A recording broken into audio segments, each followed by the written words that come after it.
Evet, değerli Bilenmenen izleyicileri hepinize merhaba. Neredesiniz? Bilenmenen'desiniz. O yüzden hemen sağ köşeden abone ol basıyoruz. Neyse. Bana sorular soruyorsunuz. Kırgızistan'da cep telefonu servis sağlayıcıları mıydı acaba? Hattının modeli, markası. 4 yıldan beri buradayım. Türkçeyi unuttum. Özür diliyorum sizlerden. Her neyse, ben ona servis sağlayıcısı diyeyim. Cep telefonu servis sağlayıcısı. Evet. Cep telefonu servis sağlayıcıları Kırgızistan'da nasıl? İnternetleri nasıl? Tarifleri nasıl? Bugün bu konuyu işleyeceğiz. Çok kısa bir şekilde konunun ana başlıklarıyla hemen tak işleyeceğim arkadaşlar. İlk öncelikle Kırgızistan'da 3 tane hat var. Aynı Türkiye'de olduğu gibi. Türkiye'de neler vardı? Turkcell, Vodafone, Avea. Avea Türk Telekom oldu bak. Ondan bile uzağız. Neyse. Kırgızistan'da aynı şekilde Megacom, Beeline ve Oshka var. Şimdi bunları Türkiye'deki servis sağlayıcılarının kalitesine göre sıralayacak olursak Megacom benim gannımca, bak benim gannımca, sonra reklam yapıyor, cartürt yapıyor demeyin. Bu aradan reklamını yaptığım sabit servislerde beni görürse sevin. Neyse. Megacom Türkiye'nin Turkcell'i diyebilirim. Beeline Türkiye'nin Vodafone'u diyebilirim. Geriye kalan Oshka ise Türk Telekom. Şimdi sizlere fiyatlardan bahsedeceğim. Ama lütfen fiyatlardan bahsettikten sonra böyle kendinizi çok kötü hissetmeyin. Dolar kurunun yükselmesine rağmen hala liranın %60, %70 değer kaybetmesine rağmen hala ben Kırgızistan'da internet tariflerinin Türkiye oranla ucuz olduğunu düşünüyorum. Şimdi videoyu izledikten sonra ne diyeceksiniz biliyor musunuz? Ulan diyeceksiniz, Türkiye'de bu servis sağlayıcıları bize bir film çekiyor. Filmin konusunu söylemeyeceğim ama. Bunların yaptığı filmin konusunu ben size söylemeyeceğim. Sadece fiyatlardan bahsedeceğim sizlere. Şimdi Bilenmenen ne kullanıyor? Kırgızistan'da hangi hattı kullanıyor? Şimdi Megacom. Megacom'u kullanıyorum kardeşlerim. Bildiğiniz üzere şu anda sağlam bir propaganda tekniğiyle sizi etki altına aldım. Biliyorsunuz hani böyle propaganda teknikleri vardır. Ünlü kişilerin yaptığı reklamlar her zaman bir adım öndedir. Çünkü insanlar kendine ünlüleri yakın görürler. Onların saçlarını taklit ederler. Bak Cristiano Ronaldo hani Clearman'de şöyle bir hareket yapıyor ya. Hani erkekler o erkek Ronaldo diyorlar. Ve gidiyorlar, o hemen marketten Clearman satın alıyor. Mesela Godfather'daki Al Pacino bir Marlboro yakıyor. Uf diyor ya, Al Pacino'daki diyor şekle bak, şemale bak diyor. Marlboro içince ben de böyle olurum diyor. Gidiyor Marlboro alıyor. Yani ben şu anda propaganda yapmış gibi oluyorum. Ama propaganda değil, kalite konuşur kardeşlerim diyorum. Çınıgıldamdıgı ses, gerçek hızı hisset. Megacom. Megacom kullanıyorum. Hemen şimdi Megacom'un internet tariflerine bir geçelim. Neler varmış neler yokmuş. Elimde şöyle bir kağıt var. Bu Megacom'un bir internet tarifi. Yeni çıkardı bunda. 2-3 ay falan oldu. Şimdi ne diyor burada? 250 soma 20 GB aylık internet veriyorum kardeşim diyor. Benim servis sağlayıcım yani Megacom'dan Megacom'a istersen diyor sabaha kadar konuş, bir yıl konuş diyor. Hiç sıkıntı yok diyor. Ama diyor diğer hatlarla diyor konuşursan diyor biraz yağlarım diyor.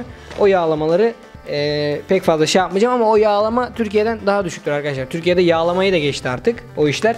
Ben gittim Türkiye'ye gördüm. Yok böyle bir şey yani. Böyle bir sövüşlemek yoktur. Buradan da Turkcell, Vodafone, Avea'ya sesleniyorum. 250 som aylık 20 GB internet. Bu inanır mısınız? Bu eski kura göre 10 lira falandı. Yani 10 liraya aylık 20 GB internet alabiliyordunuz. Şimdi yeni kura göre 19 lira falan oldu bu. Yani 19 lira falan oldu yeni kura göre. 400 soma var. 50 GB. Yani 35-30 liraya diyor ki ben sana aylık diyor 50 GB vereceğim interneti diyor.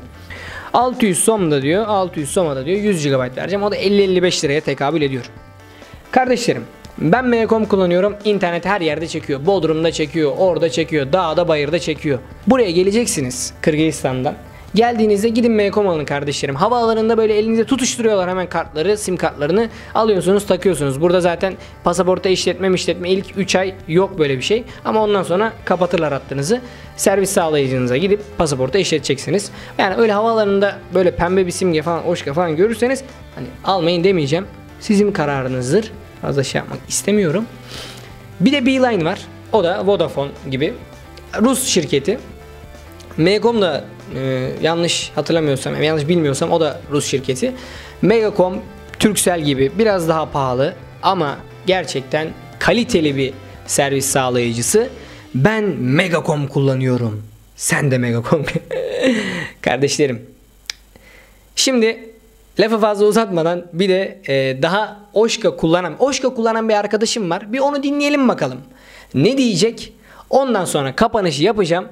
Kırgızistan'da size internet tarif planlarından bahsettim. Hani artık bana demeyin ya SMS paketi ne kadardı falan. Kullanan var mı daha bilmiyorum. Eskiden de biz 8. sınıftaydık, 7. sınıftaydık. Yazıyorduk işte SMS'ten 10.000 paket SMS. İşte o 1 saat görüşme falan filan ama SMS artık bitti.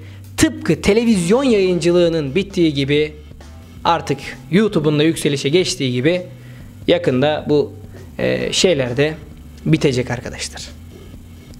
Evet, şimdi sahneye Oshka hattını kullanan arkadaşımı davet etmek istiyorum. İnternet fiyatlarından bahsettim. Bunlar zaten çok az oynar. Yani Megacom'da 250 som sayı aylık 20 GB internet, Oshka'da 220 som, 200 som falandır. Beeline'da da 220 falandır. Yani çok az oynuyor. Evet. Oshka eski kullanıcısı Furkan Sezmiş'i sahneye davet ediyoruz. Furkan Bey, daha önce Oshka kullanıcısı olarak düşüncelerinizi alabilir miyiz? Ne tür olumsuzluklarla karşılaştınız efendim? İşte Kırgızistan'a yeni gelmişiz. Elimize bir sim kart verdiler. Hiç bilmediğimiz bir kart dediler. İşte bu kart çok güzel. Her yerde çeker. Ucuzdur. Biz bu Oshka'yı kullandık. İllallah ettik ya. Yani illallah ettik. Oraya gidiyorsun çekmiyor. Buraya gidiyorsun çekmiyor. Eğer Kırgızistan'a gelecek olursanız birinci önceliğiniz Megacom olsun. Ben kaliteli kullanacağım. Her yerde internete gireceğim. İnternet cayıcı patlayacak. Her şey olacak diyorsanız Megacom. Yani güzel reklam ne oldu yani Megacom. Duy sesimizi. Görüşürüz. Evet dostlarım, videomuzun sonuna geldik. Şimdi videomuzun sonuna geldik ama internet hız testi yapmadık. Bu Metehan Megacom firmasını övdü ama bakalım ne kadar güçlü. Şimdi sağ taraftaki iPhone'da Oshka hattı takılı. Benim iPhone'umda beyazda Megacom takılı. Şimdi ikisiyle de bir speed testten hız testi yapacağım. Bakalım Metehan haklı mıymış? Sonuçları gördüğünüzde şaşırabilirsiniz. Şaşırmayın kardeşlerim. Arada 5-10 liralık fark var ama hız testi yaptığımız zaman ne kadar çok fark olduğunu sizler de göreceksiniz. Şimdi şu anda beyaz iPhone yani Megacom. Şöyle göstereyim. Bakın kaç çıktı? 28.6 indirme hızı. Yükleme hızı pembe şu an zaten coştu gidiyor. 38, 37. Bakın şöyle göstereyim. Görebiliyor musunuz? Netlesin. Şöyle görüyorsunuz arkadaşlar. İndirme hızı 28.6, yükleme hızı 38.1. Hemen şöyle göstereyim. Ondan sonra kandırıyor, ediyor. Bilmem ne yapıyor, olmasın. Şöyle görüyorsunuz kardeşlerim. Evet. Şimdi Oshka'ya geçiyoruz. Ah Oshka, yine yanıltmadın beni. İndirme hızı 3.90, yükleme hızı 14.5. Şekil A'da görüldüğü üzere şöyle göstereyim sizlere. Yalan atıyor, bilmem ne yapıyor. Onu kötülüyor, bunu şey yapıyor. Şöyle görelim. Oshka kırmızı, Megacom beyaz. İkisini de şöyle gösterelim. Şöyle odaklasın. Şöyle odaklasın. Megacom'da indirme hızı 28.6, yükleme hızı 38.1. Oshka'da 3.90 indirme, 14.5 ise yükleme diyorum. Ve noktayı koyuyorum. Sağlıcakla kalın, esen kalın. Daha başka merak ettiğiniz sorular varsa yorumlara bildirebilirsiniz. Bu tür videoların devamı için hemen sağ alt köşeden abone ola ve oradaki like, beğen işaretine basmayı unutmayın.